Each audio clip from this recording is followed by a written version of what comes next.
יהיר שלום לבוי נבוי אם השם לא ישמור יהיר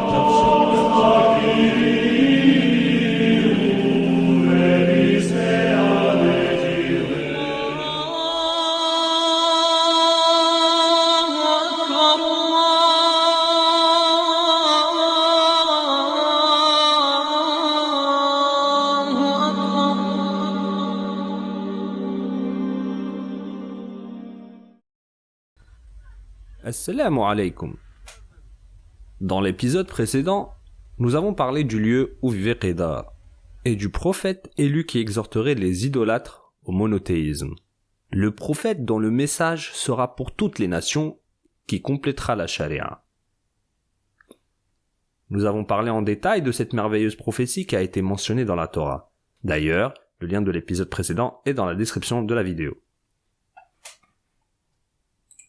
Cette prophétie est mentionnée dans le livre d'Ésaïe. Dans cet épisode, nous allons y revenir. Nous pourrons voir ce qui est mentionné du prophète Ésaïe dans les 40 premiers chapitres dans les textes des gens du livre. Ésaïe nous parle de la ruine prochaine de Jérusalem, Yerushalayim, la ruine du temple, en raison des péchés des enfants d'Israël, en raison de la corruption de leurs femmes. Après 40 chapitres, le prophète Ésaïe commence à parler de la nouvelle Jérusalem. La nouvelle Jérusalem, la nouvelle Sion. D'ailleurs, Sion signifie la maison sûre et invincible de Dieu. Les prophéties parlent de la nouvelle Sion, pas de l'ancienne Sion dans laquelle la corruption, l'incrédulité et la parure étaient répandues. Nouvelle Sion, une maison de Dieu dans les terres arabes, des béliers et des chameaux y seraient transportés pour y être sacrifiés lors du pèlerinage. Dieu, Allah, éliminera les ténèbres par elles. Les ténèbres de l'incrédulité s'étant répandues dans le monde, cette terre sera une réjouissance pour toute génération. Dans cet épisode, nous lirons ces prophéties ensemble, mentionnées dans le livre d'Ésaïe. Ces prophéties ne correspondent à aucune maison sur terre, si ce n'est à la maison sacrée d'Allah à la Mecque. Tout chercheur équitable lisant la Torah affirmerait sans aucun doute la prophétie de Muhammad sallallahu alayhi wa sallam. Je jure par Allah qu'ils le connaissent comme ils connaissent leur propre fils, mais ils cachent la vérité. Outre les chercheurs et les doctes, la plupart des gens du livre, eux, sont ignorants. Ils ne connaissent que peu leur livre. Allah dit dans Surat al-Baqarah, verset 78, وَمِنْهُمْ أُمِّيُّونَ لَا يَعْلَمُونَ الْكِتَابَ إِلَّا أَمَانِيَّ وَإِنْهُمْ إِلَّا يَظُنُّونَ.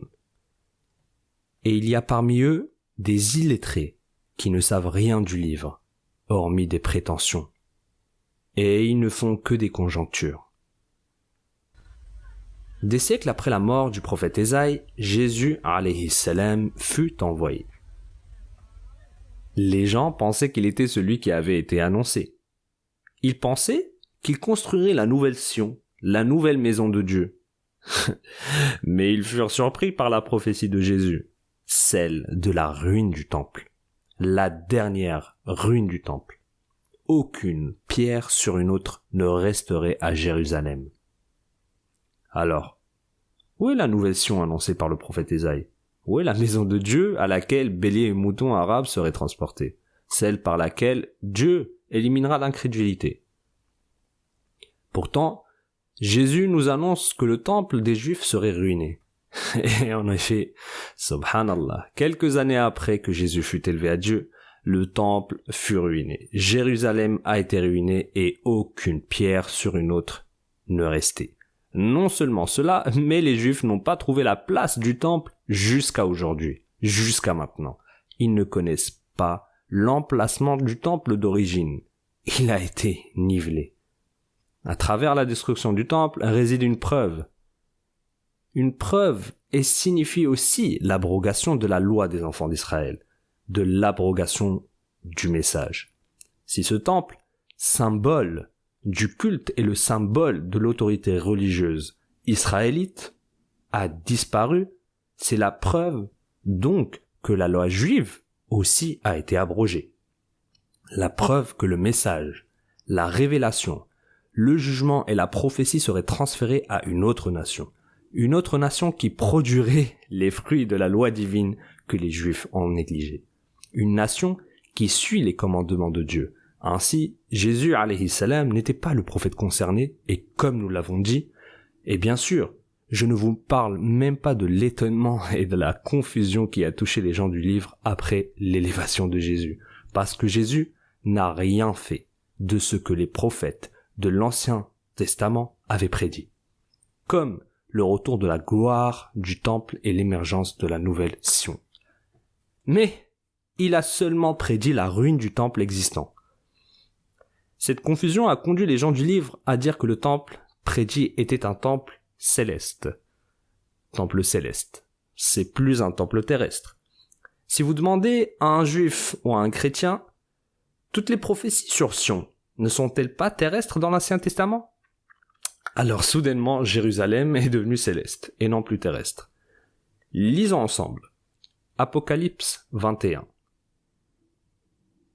Et je vis descendre du ciel, d'auprès de Dieu, la ville sainte, la nouvelle Jérusalem, préparée comme une épouse qui s'est parée pour son époux. Les prophéties disent que la nouvelle maison de Dieu serait sur terre. La maison de Dieu à laquelle les sacrifices seraient amenés, à laquelle les gens viendraient de tous coins du monde. La maison de Dieu par laquelle Dieu éliminera l'incrédulité. Et si le juif ou le chrétien y dirait « Ne prenez pas les prophéties littéralement », comme s'il s'agissait donc d'un Jérusalem céleste. La nouvelle maison de Dieu à laquelle béliers, brebis et chameaux des Arabes seraient transportés pour des sacrifices serait donc devenue céleste ? Cette déformation intentionnelle des prophéties est la preuve qu'il y a un vrai problème, un problème qu'ils ne veulent pas admettre. Le problème est que la maison de Dieu, la toute nouvelle maison de Dieu, n'est plus le temple juif, mais il est plutôt devenu la maison sacrée à la Mecque. La maison de Dieu est-elle vraiment céleste, ou est-ce la maison bénie de la Mecque ? Dans les premiers chapitres du livre d'Ésaïe, Dieu dit que les enfants d'Israël se sont corrompus. Le péché et l'immoralité sont apparus parmi eux. On lit « Cieux, écoutez, terre, prête l'oreille, car l'Éternel parle. J'ai nourri et élevé des enfants, mais ils se sont révoltés contre moi. Le bœuf connaît son possesseur, et l'âne la crèche de son maître. Israël ne connaît rien, mon peuple n'a point d'intelligence. » Ces mots signifient que même le bœuf connaît la personne qui l'élève et le nourrit, alors que le peuple d'Israël ne connaît pas son créateur et son pourvoyeur. On lit « Malheur à la nation pécheresse, au peuple chargé d'iniquité, à la race des méchants, aux enfants corrompus. Ils ont abandonné l'Éternel, ils ont méprisé le Saint d'Israël. » Nous lisons encore « Votre pays est dévasté, vos villes sont consumées par le feu. Des étrangers dévorent vos campagnes sous vos yeux. Ils ravagent et détruisent comme des barbares. » C'est une grande menace annoncée par leurs prophètes en raison de leur transgression. Nous lisons encore. « Quand vous étendez vos mains, je détourne de vous mes yeux. Quand vous multipliez les prières, je n'écoute pas. Vos mains sont pleines de sang. » Allah subhanahu wa ta'ala ne répondra plus à leurs supplications, à leurs doigts. Lavez-vous, purifiez-vous, ôtez de devant mes yeux la méchanceté de vos actions. Cessez de faire le mal. Apprenez à faire le bien, recherchez la justice, protégez l'opprimé, faites droit à l'orphelin, défendez la veuve. Nous lisons encore. L'Éternel le dit, parce que les filles de Sion sont orgueilleuses et qu'elles marchent le cou tendu, et les regards effrontés, parce qu'elles vont à petits pas et qu'elles font résonner les boucles de leurs pieds. Ce qui veut dire qu'elles marcheraient inclinées et feront incliner les autres vers le mal. ma'ilat, mumilat. Et qu'elles font résonner les boucles de leurs pieds signifie qu'elles frappent le sol avec leurs pieds, comme c'est mentionné dans le Coran. C'était donc l'image de la nation israélienne. La corruption s'est propagée chez les hommes et l'immoralité chez les femmes. Ce qu'il fallait comprendre, c'est que le temps de la ruine de Jérusalem approchait. Car c'est un peuple rebelle, ce sont des enfants menteurs, des enfants qui ne veulent point écouter la loi de l'Éternel. Ils se brisent comme se brise un vase de terre, que l'on casse sans ménagement, et dont les débris ne laissent pas un morceau, pour prendre du feu au foyer, ou pour puiser de l'eau à la citerne. Vous avez dit, non, nous prendrons la course à cheval, c'est pourquoi vous fuirez la course. Nous monterons des coursiers légers, c'est pourquoi ceux qui vous poursuivront seront légers. Jérusalem sera ruinée et ses hommes fuiront. Et en effet, Jérusalem a été ruinée et Sion a été détruite. Les Juifs tentèrent plus tard de reconstruire Jérusalem, mais elle ne revint jamais à sa gloire passée.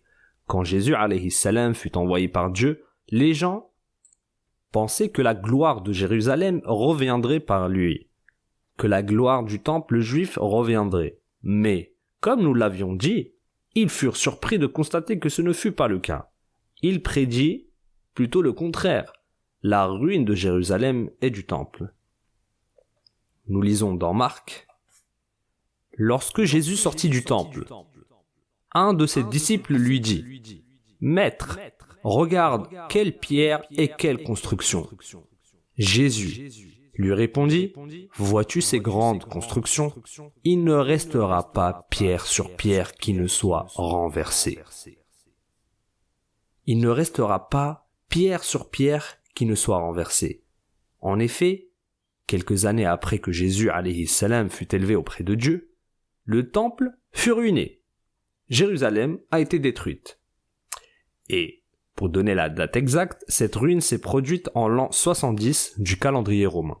Jusqu'à présent, les Juifs tiennent des rituels de deuil annuels, se remémorant cette ruine après laquelle le temple ne fut plus jamais construit. Qu'en est-il donc de la nouvelle maison de Dieu? Où serait-elle? Serait-elle céleste, comme ils l'ont avancé? Regardons ce que Jésus a dit selon l'évangile que détiennent les gens du livre. Dans l'évangile de Matthieu chapitre 21, Jésus alayhi salam établit une merveilleuse parabole, connue sous le nom de la parabole des vignerons. Lisons ensemble, Inch'Allah, pour voir si la maison de Dieu fut établie au ciel ou dans une autre nation, une nation vivant près des enfants d'Israël. Écoutez une autre parabole.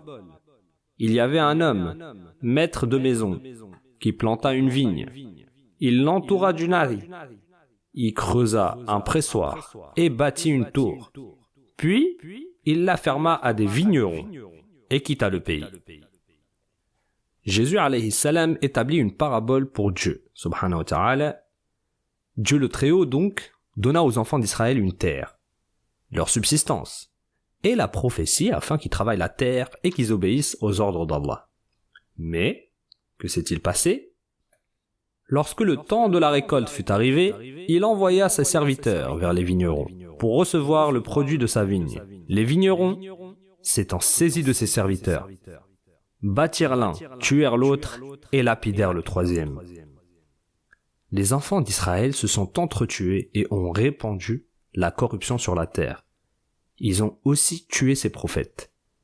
Ils n'ont pas obéi au commandement des prophètes et ne se sont pas montrés reconnaissants envers Dieu pour ses bénédictions. C'est ce que Allah subhanahu wa ta'ala a dit dans son livre.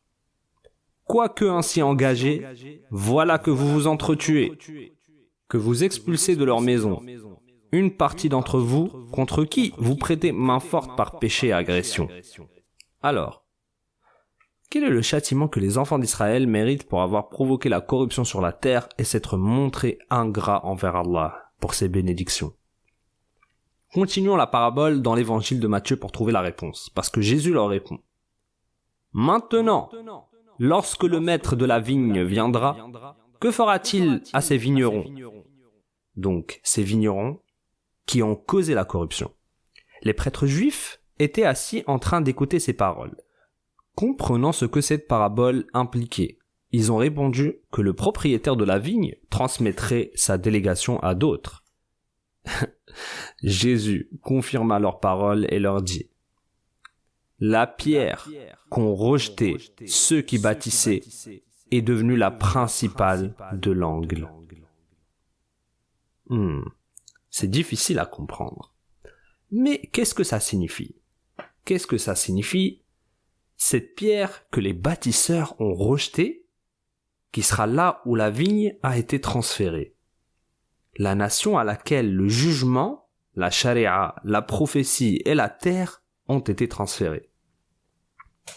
Alors, pensez à cette personne et rappelez-vous le hadith du prophète sallallahu alayhi wa sallam dans le Bukhari et Muslim.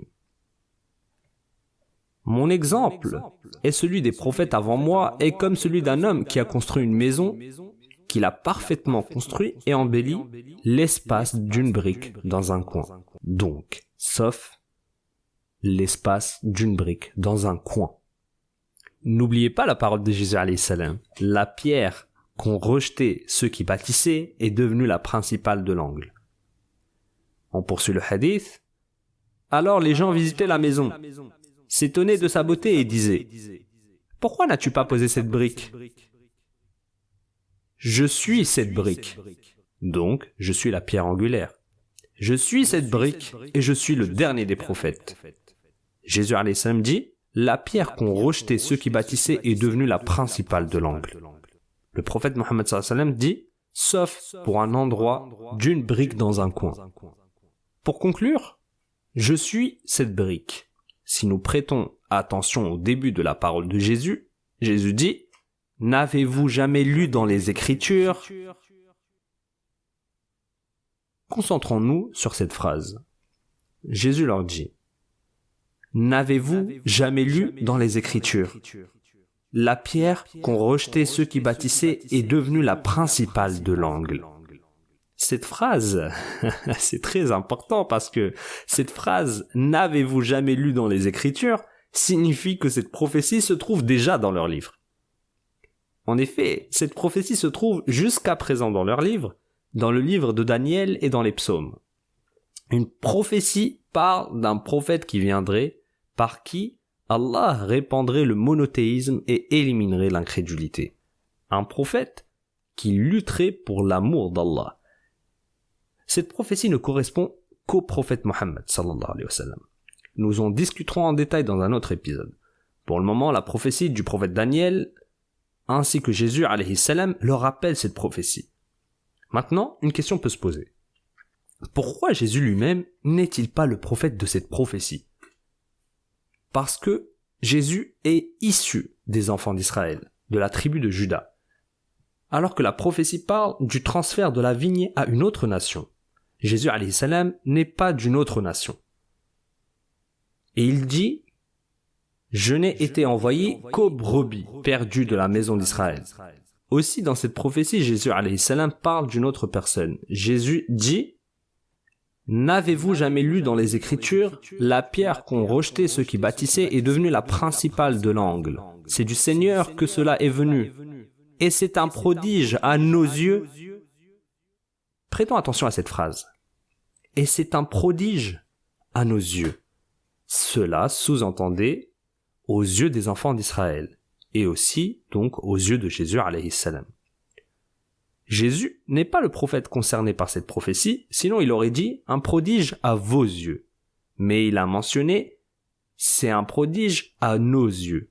Vous et moi. Mais pourquoi le prophète Mohammed sallallahu alayhi wa sallam est-il un prodige à leurs yeux? C'est parce qu'il émergea d'un peuple analphabète qui n'ont ni livre ni prophète. Néanmoins, il établit une grande nation. La vigne, la terre, la prophétie et le message seraient donc transférés à cette nation. Et les peuples s'y soumettraient. Et Dieu conquit par eux les plus grands royaumes du monde. L'empire perse et l'empire romain. C'est pour cela que Jésus dit, alayhi salam, c'est un prodige à nos yeux.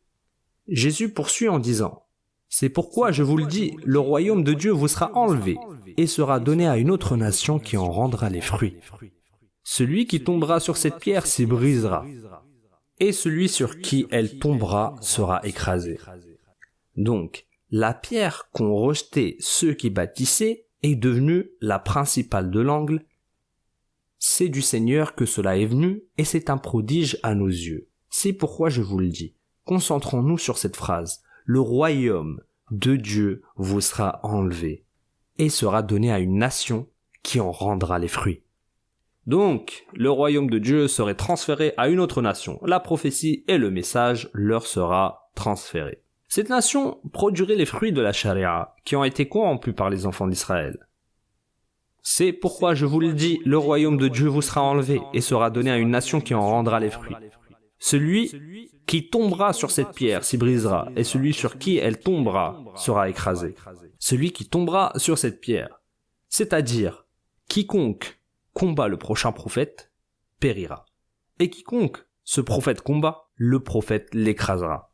Cela ne correspond pas du tout à Jésus alayhi salam, parce que Jésus alayhi salam n'a pas lutté avec l'épée, mais il était subordonné à l'Empire romain.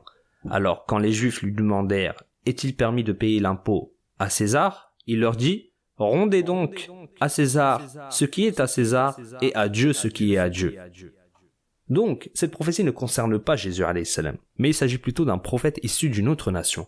La prophétie et le message seraient transférés à cette nation. Maintenant, retournons au livre d'Ésaïe pour regarder cette prophétie sur la prochaine nation. La nation dans laquelle apparaîtrait la nouvelle maison de Dieu. Est-ce donc la maison terrestre ou la maison céleste, comme nous nous interrogeons plus tôt? Au début de l'épisode, nous avons mentionné les paroles du livre d'Ésaïe sur la corruption des enfants d'Israël. D'accord. Donc, nous avons aussi également mentionné la promesse divine de la destruction de Jérusalem et de la ruine du temple. Ensuite, après ces chapitres, spécifiquement après le chapitre 40, Ésaïe annonce la venue du prophète. Le prophète choisi par Dieu. Le prophète qui révélerait la vérité aux nations et qui ferait retentir l'adhan, l'appel à la prière, dans les maisons de Kedar et Sela, c'est-à-dire la Mecque et Médine. Nous avons déjà discuté de cette partie dans l'épisode précédent. Après cela, le prophète Isaïe mentionne donc dans le chapitre 60. Lève-toi, sois éclairé, car ta lumière arrive, et la gloire de l'Éternel se lève pour toi. C'est très intéressant, car sur quelle ville a-t-il brillé? Continuons de lire et voyons cela. Voici les ténèbres couvrent la terre, et l'obscurité les peuples. Mais sur toi l'Éternel se lève, sur toi sa gloire apparaît. Les ténèbres, c'est l'incrédulité qui se répandra sur la terre, et l'obscurité des peuples. Mais sur toi l'Éternel se lève, sur toi sa gloire apparaît. Dans quelle ville? Poursuivons. Des nations marchent à ta lumière, et des rois à la clarté de tes rayons. Porte tes yeux alentour et regarde. Tous, ils s'assemblent et ils viennent vers toi. Tes fils arrivent de loin et tes filles sont portées sur les bras. Tu tressailliras alors et tu te réjouiras. Et ton cœur bondira et se dilatera quand les richesses de la mer se tourneront vers toi, quand les trésors des nations viendront à toi. Maintenant, lisons dans le Coran. Et ils dirent, si nous suivons avec toi la bonne voie, on nous arrachera de notre terre. Ne les avons-nous pas établis dans une enceinte sacrée, sûre, vers laquelle des produits de toutes sortes sont apportés comme attribution de notre part?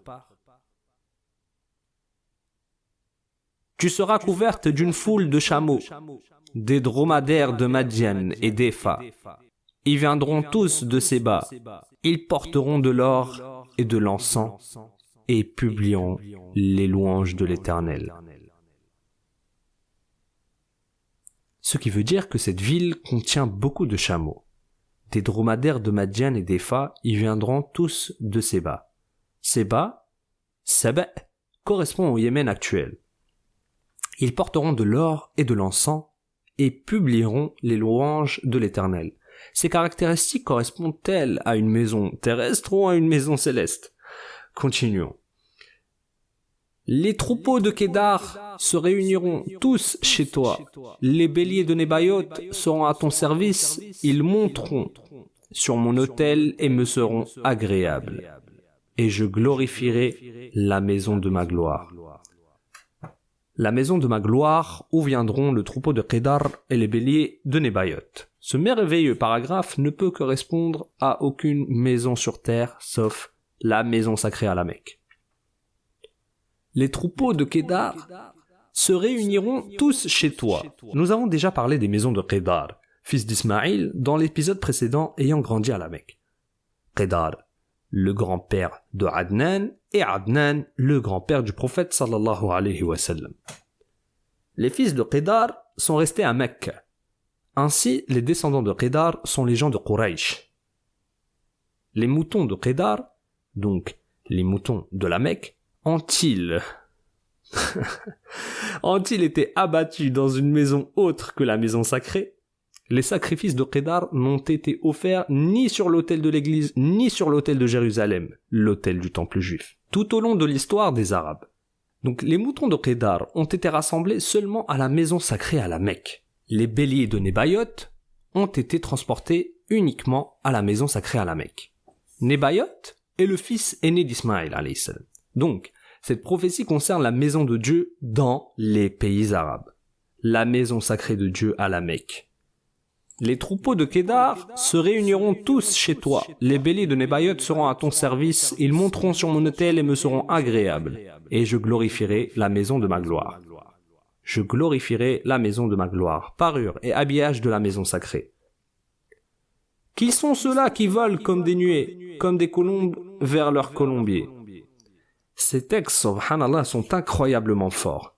Regardez la scène des avions qui arrivent à la maison sacrée pendant la saison du Hajj.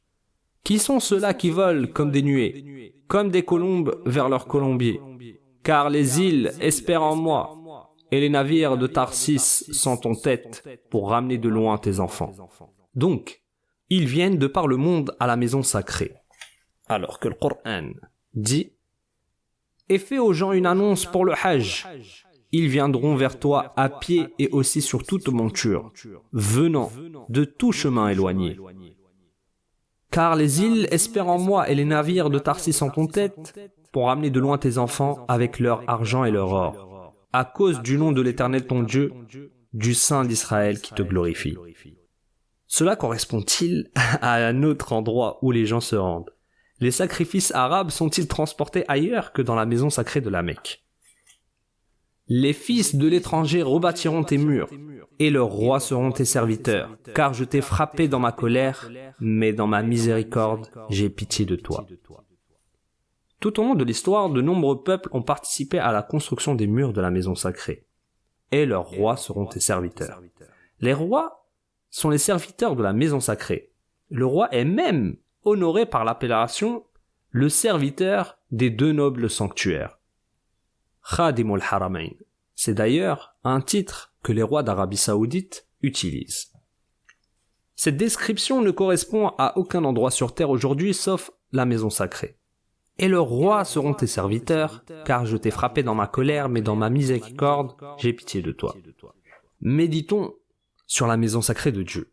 Elle fut purifiée de l'idolâtrie. Elle a été purifiée par Allah, par le biais du prophète Mohammed sallallahu alayhi wa sallam. Et comment cette maison sacrée est devenue, par miséricorde de Dieu, le lieu du Hajj pour toutes les nations. Tes portes seront toujours ouvertes et ne seront fermées ni jour ni nuit, afin de laisser entrer chez toi les trésors des nations et leurs rois avec leur suite. Donc, les portes de la maison sacrée sont ouvertes jour et nuit, et des rois viennent à elles, effectivement, de tous les coins de la terre. Car la nation et le royaume qui ne te serviront pas périront, ces nations-là seront exterminées. Les nations qui tentent de nuire à la maison d'Allah, la Mecque, seront ruinées. Dans le Coran, on lit « Mais ceux qui mécroient et qui obstruent le sentier d'Allah est celui de la mosquée sacrée que nous avons établie pour les gens, aussi bien les résidents que ceux de passage. Quiconque cherche à y commettre un sacrilège injustement, nous lui ferons goûter un châtiment douloureux. » Alors, encore une fois, Est-ce que ces prophéties correspondent-elles à une maison sur une terre autre que la maison d'Allah, la Mecque? Le temple juif, ancienne Sion, a été complètement ruiné et son emplacement n'est pas connu jusqu'à maintenant. Aucun sacrifice n'a lieu sur l'autel des églises. Les sacrifices des terres arabes n'ont jamais été offerts à une maison autre que la maison sacrée de la Mecque. Les descendants de Qédar et de Nébaïot étaient illettrés, ne connaissaient ni livre ni messager. Quand Mohammed eut la révélation, la glorification de Dieu à la maison sacrée a émergé, ou fut revivifiée. Celle-ci a été purifiée des idoles, la Mecque bénie dans laquelle Dieu a éliminé l'incrédulité et illuminé la terre de la lumière de la vérité, la lumière du monothéisme, du tawhid et de la véritable adoration d'Allah subhanahu wa ta'ala. L'épisode d'aujourd'hui s'achève. Dans le prochain épisode, Inch'Allah, nous poursuivrons sur une prophétie très, très, très dangereuse. Wassalamu alaykum wa rahmatullahi wa barakatuh.